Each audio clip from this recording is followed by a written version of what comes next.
Hello, we're back. Vlog number 2, and we are talking all things footwear. Do you like my chair?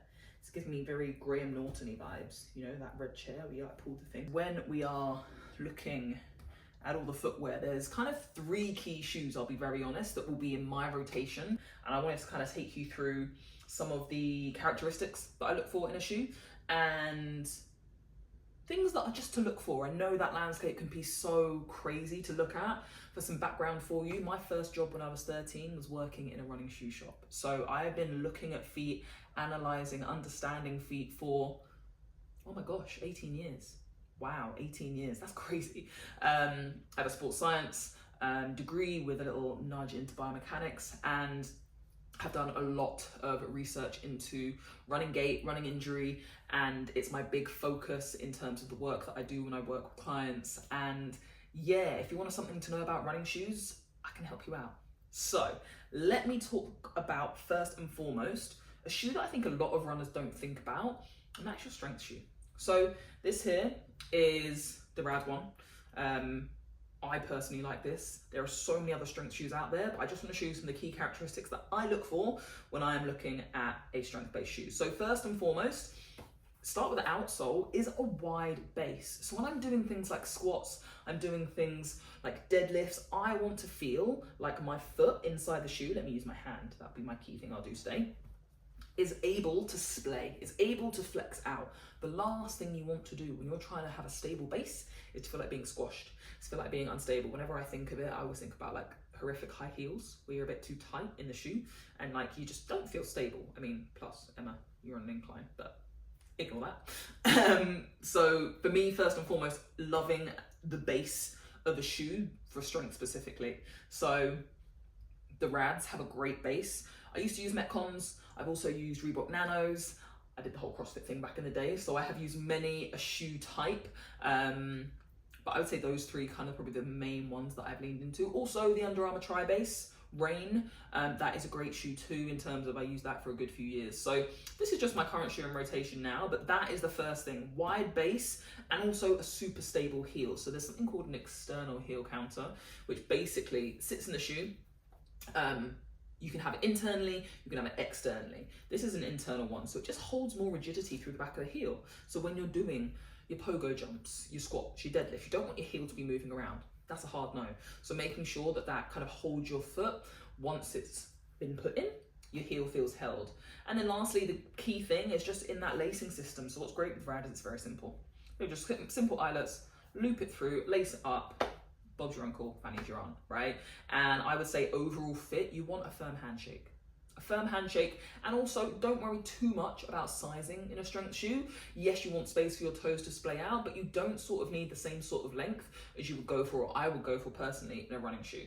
I actually like to feel a little bit more held in a strength-based shoe, so I actually like it a little bit snugger than my running shoe, so maybe half a size less. That's what I would normally go for, but that is the first addition in my shoe choices, rotations, etc. All right, so we've got Rad. I'll place you back down here. After the Rad, don't worry, we'll get to the exciting shoes first. I then go, right, what shoes am I going to use as my staple? So we're on to running shoes now, team. Key thing I want you to remember about running shoes.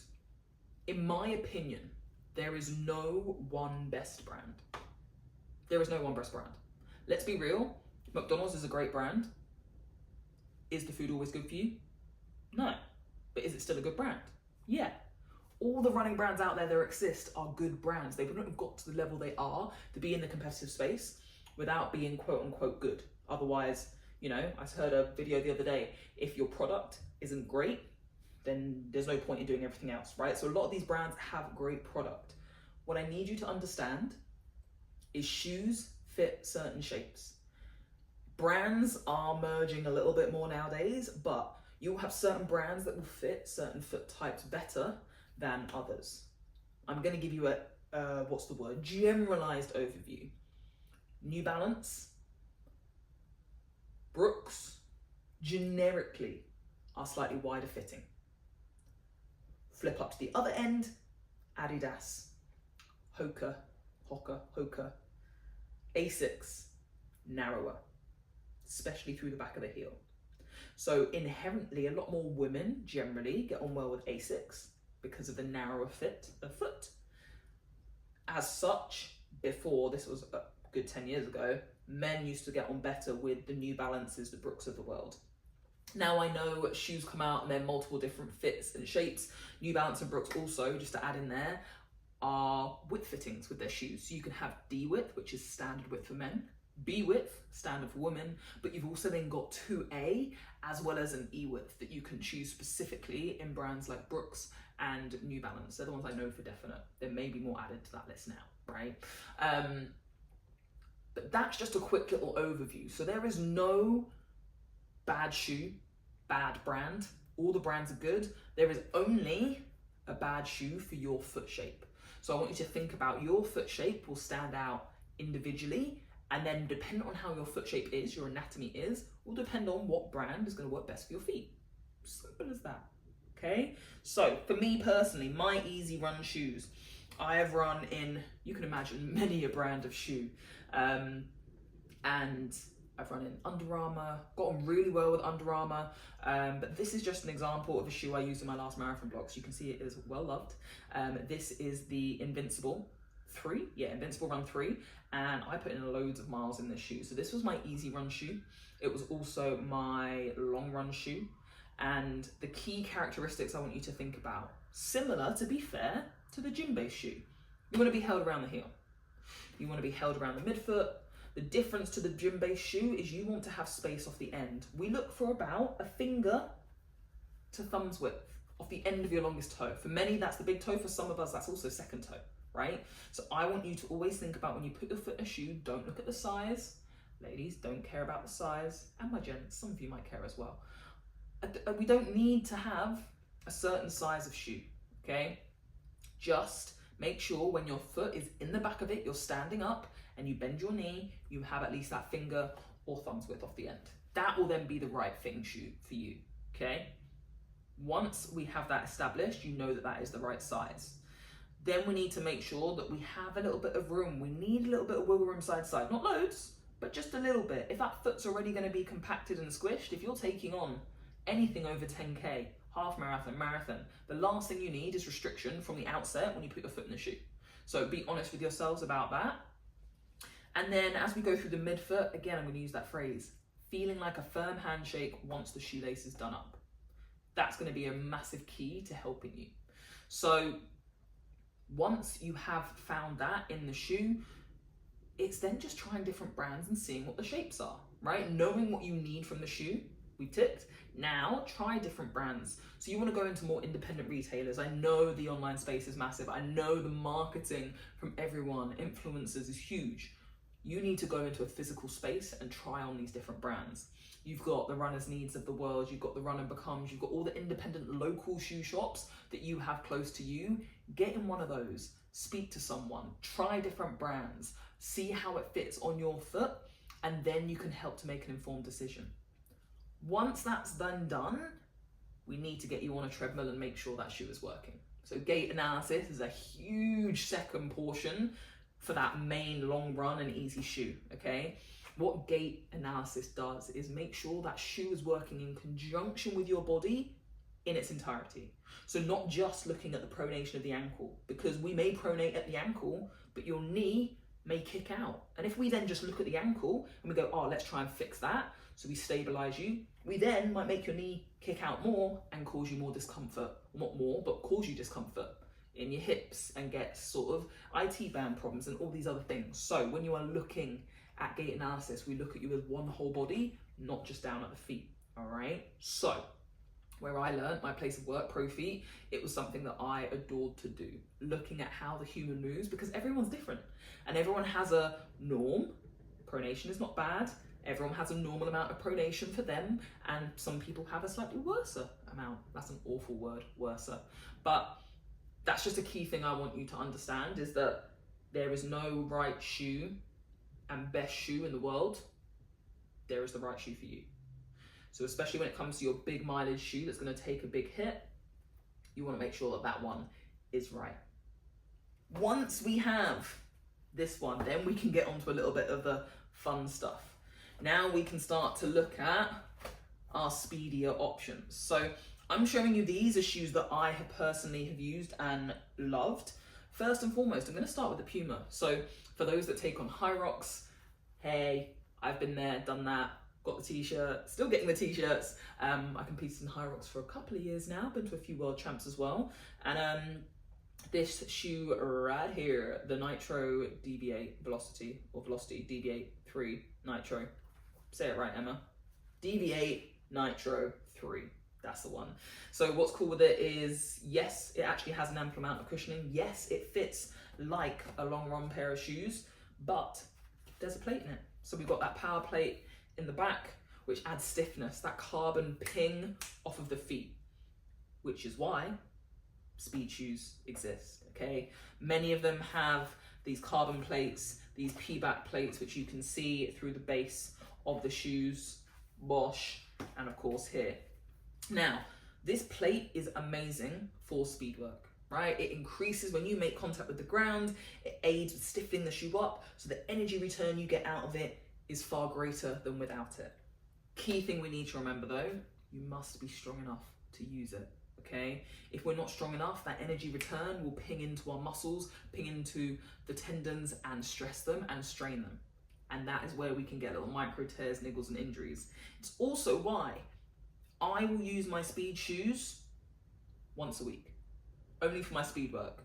And even then, I probably won't use it, if you guys watch my last video, until I get into my key season for doing speed work, right? Because for me, the biggest thing, you need to be strong to be able to use these shoes. Funny story about this shoe. So this is the one that you see everywhere, right? Marketing, branded. This is the Vaporfly from Nike. We also have the Alpha Fly, which is the way more expensive one. True fact, true story. I bought this 2 days before Chicago Marathon. I ran the 5K in it the day after, was like, this feels great. Race day morning of Chicago Marathon, I was gonna wear a newer version of these. This is what I ran my PB in April, and was like, yeah, I'm just gonna upsize, brand new, sorry. So rebuy, my words just aren't working today. I was just gonna buy a newer version of this, a little size bigger, because this one's slightly shorter for me, and that'd be that, right? So race day morning comes, I go to put this shoe on, the newer version. Why have I bought a men's shoe? Which, by the way, men's shoes are wider, just naturally. So if you're a woman's size 7, 8, 9, and you can go into men's, just take note, they will be wider. So I slide my foot in. Yes, I have big feet, so it's like 8.5, 9. I'm swimming, guys. My foot is literally, I could like draw sand. It is just moving all about. I could create a little hole. It was a lot. So I was like, well, I can't run in these. There's no way I can run in these. Rookie error, right? I know I've done enough running to know that I should have tested them before, but hey, we made mistakes. So Muggins here was like, we're gonna have to run in these. So I literally put them on morning of the marathon, having run 5K in them the day before, but ran the whole marathon, not a single blister, irritation spot, foot numbness. They were great. So yes, I know they're hyped up. But for my feet and my foot function, they were pretty great. So yeah, for me, the Vaporfly lived up to expectation. But that in a whole wide world round to say, speed shoes definitely look a little more on fit, but you can definitely play with deciding colors and things like that. Now let's not lie, the financials are big, okay? You're looking at this shoe costing you £240. You want to make sure you get it right, okay? We know in this running game, we all love spending money on shoes. So, you know, even, yes, I know I'm vlogging this, you've probably seen things on Instagram. I buy my shoes. I buy these, right? And I will always say if I haven't. So, yes, an expense is there. But for me, if you can nail the 3 key shoes, strength, long run, speed work, that is what you need to really sort of kickstart your training for half marathons, yeah, even 10Ks as well. But I think, you know, by the time you get towards that half marathon point, you're wanting a setup. What does that setup look like? For me, it's these 3 as the bare minimum. So yeah, I guess any questions you guys have on running, on injuries, on shoes, always let me know. I'm more than happy to speak about it and chat about it. I could chat about shoes for days, so we're going to call it there because I could keep going. But hopefully that's just informed you on some things that you need to look for and the key things that I am looking for. What am I going to do leading up to this? I will probably purchase a newer version of the Invincible. I've gotten well with it once. Hey, if it ain't broke, don't fix it, is the other thing I say. This Rad is absolutely grand. And as I say, I just got these in Chicago. So probably the only shoe that I'm going to look to make a little adjustment to is my easy and long run stuff. And hey, how about I take you on that journey with me? And we'll go and have a look and see what's out there. But yeah, team, until next time, that's all from me. Take care, friends. Bye.